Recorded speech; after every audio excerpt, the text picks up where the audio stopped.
I'm so sick of this Indiana Fever coaching staff putting their hands on Caitlin Clark. Enough's enough. Keep your damn hands to yourself. We grown here. Don't touch nobody. Keep your hands to yourself. That goes for you, Stephanie White, you, Brianne January, and the other lady that I'm gonna play in the video. I don't even know your name, but all of y'all need to get it together and relax, okay? Are y'all physically harassing her? What is going on over here? What's going on? What's going on? Okay, do your job. Your job is to coach. The entire Indiana Fever environment around Caitlin Clark shifts into chaos the moment contact becomes the center of attention, not basketball. Every frame of frustration around Caitlin Clark begins with the same recurring image: hands reaching in, moments of tension building, and sideline authority colliding with a superstar who refuses to be controlled off rhythm. Inside the structure built by Indiana Fever, the coaching presence led by Stephanie White becomes part of a heated visual narrative where communication turns physical, and physicality turns controversial. The tension surrounding Caitlin Clark is no longer just about play calling or rotations. It becomes about space, control, and emotional resistance on the sideline and court. And as that tension builds inside Indiana Fever, something completely unexpected happens outside the hardwood. A shift from controversy to celebration, from conflict to recognition. Because even while debate intensifies around Caitlin Clark and the coaching environment of Stephanie White, a completely different stage is being prepared, one that places her at the center of American sports culture. The contrast is explosive, one world questioning control, another world celebrating impact. And that contradiction sets the tone for everything that follows. With her constantly trying to be in Caitlin Clark's ear, nagging her, go like a nag, get out of my ear. Beat it, girl. Nobody was here for you. None of these people are in this arena for you. None of these people purchased tickets for you. It's the Clark Show. Just be blessed and grateful that you get to even have a courtside seat to witness it.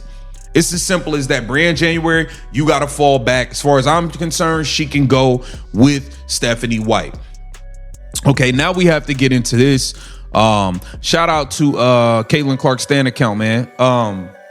So this here is inside the daily structure of Indiana Fever. The relationship dynamic around Caitlin Clark becomes a focal point of emotional intensity rather than tactical adjustment.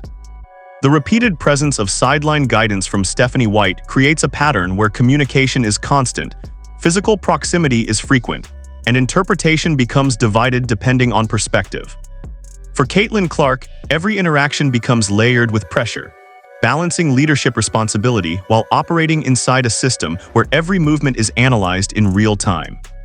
Within Indiana Fever, the coaching structure attempts to stabilize rotations, energy, and defensive assignments, but the emotional perception outside the arena tells a different story, one shaped by visible sideline intensity involving Stephanie White. This is where narrative splits occur. Performance staff sees instruction while public reaction sees friction. And as Caitlin Clark continues to operate under constant attention, every gesture becomes magnified, every sideline interaction becomes replayed, and every moment becomes part of a larger cultural argument. The environment around Indiana Fever begins to feel less like a traditional development system and more like a pressure chamber built around a generational talent. And in that pressure chamber, Stephanie White stands at the center of interpretation, whether intentional or not. We got Caitlin Clark hyping up the crowd, and then this coach is gonna come grab her and like she's bro, what are you doing? Don't come over here grabbing up on people. Who the hell you think you is? Look at her, stalking her from across the court. Don't worry about what we doing over here, bro. We having a good time. Look, here she comes. Don't come over here grabbing me. What you over here grabbing her for? Fire her too. All of y'all can pack it up, bro. All of y'all can pack it up. What are you going over there grabbing her for? That's ridiculous. She's hyping up the crowd, having a ball. The emotional turning point inside the story of Caitlin Clark is not just about strategy. It becomes about visible confrontation during live moments of momentum. Inside Indiana Fever, a celebration sequence quickly transforms into frustration when sideline engagement intersects with on-court energy. The reaction toward coaching presence under Stephanie White becomes symbolic of a wider tension, When intensity crosses from instruction into physical interruption, perception shifts instantly. For Caitlin Clark, the core issue becomes rhythm, flow states disrupted during peak emotional momentum moments. The Indiana Fever system is designed around structured control, but elite guards like Caitlin Clark often operate in bursts of improvisational dominance that require freedom, spacing, and trust. When those two systems collide inside Indiana Fever, friction becomes inevitable. Historical comparison shows this pattern across eras. Star guards in high-control systems often experience similar tension when coaching authority and player autonomy overlap. And in this case, with Stephanie White guiding a restructuring environment, every interaction becomes magnified under national attention. The result is not just gameplay tension. It becomes narrative fuel for a league already under a spotlight because of Caitlin Clark. Caitlin Clark named Grand Marshal for Sunday's Indy 500. This is a big deal. This is a big deal here, okay? Here it says Fever star Caitlin Clark named Grand Marshal for Indianapolis 500. Caitlin Clark will serve as the Grand Marshal on Sunday. Race officials announced Tuesday. All right.